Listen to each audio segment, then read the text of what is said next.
ഹറാമായ രീതിയിലുള്ള പാട്ടുകളും ഗാനമേളകളും ഉണ്ടെങ്കിൽ അതിനെയാണ് നമ്മൾ നിയന്ത്രിക്കേണ്ടത്. ഈവൻ നമ്മുടെ കല്യാണങ്ങളിൽ വധൂവരന്മാരുടെ വീഡിയോഗ്രാഫി ചെയ്യാൻ വേണ്ടി, ഷൂട്ട് ചെയ്യാൻ വേണ്ടി ക്യാമറമാൻമാർ വരാറുണ്ട്. അവർ ഫീമെയിൽ വീഡിയോഗ്രാഫിയെ കൊണ്ടുവരണം. ക്യാമറമാൻ ആരാണ് വീഡിയോഗ്രാഫി ചെയ്യേണ്ടത്? ഒരു പെണ്ണിന് പെണ്ണായാലല്ലേ ഇസ്ലാമികമാവുള്ളൂ. അപ്പൊ ഫോട്ടോ ഹലാലാണോ എന്നൊരു ചോദ്യം വരും അല്ലെ? ക്യാമറ എടുക്കാൻ പാടുണ്ടോ, ഫോട്ടോ എടുക്കാൻ പാടുണ്ടോ, അത് പാടുണ്ടോ ഇല്ലേ എന്ന് ആദ്യം തീരുമാനിക്കേണ്ടത് ലൈവിൽ നിന്നാണ്. നമ്മൾ കൊടുക്കുന്ന ലൈവിൽ നിന്ന് തീരുമാനിക്കണം വേണോ എന്ന്. എവിടെയാണ് വീഡിയോഗ്രാഫി ഇല്ലാത്തത്? ഏത് പണ്ഡിതന്മാരുടെ സദസ്സിലാണ് ക്യാമറ ലൈവ് ഇല്ലാത്തത്?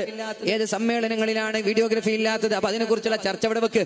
ഫോട്ടോ ഹറാമാണോ, വീഡിയോ ഹറാമാണോ എന്നുള്ള ചർച്ച ഇവിടെ മാറ്റിവെച്ച് അതിനെക്കുറിച്ച് ചർച്ച ചെയ്യുന്നതിന് പകരം നമ്മുടെ വീട്ടിലുള്ള കല്യാണങ്ങളിൽ എന്റെ മകളുടെ കല്യാണമാണെങ്കിൽ എന്റെ മകളുടെ വീഡിയോഗ്രാഫിക്ക് വേണ്ടി ഒരു ഫീമെയിൽ വീഡിയോഗ്രാഫറെ ഞാൻ കൊണ്ടുവരും, ഒരു പെൺകുട്ടിയെ ഞാൻ കൊണ്ടുവരും. പെൺകുട്ടികളൊക്കെ അവൈലബിൾ ആണ്.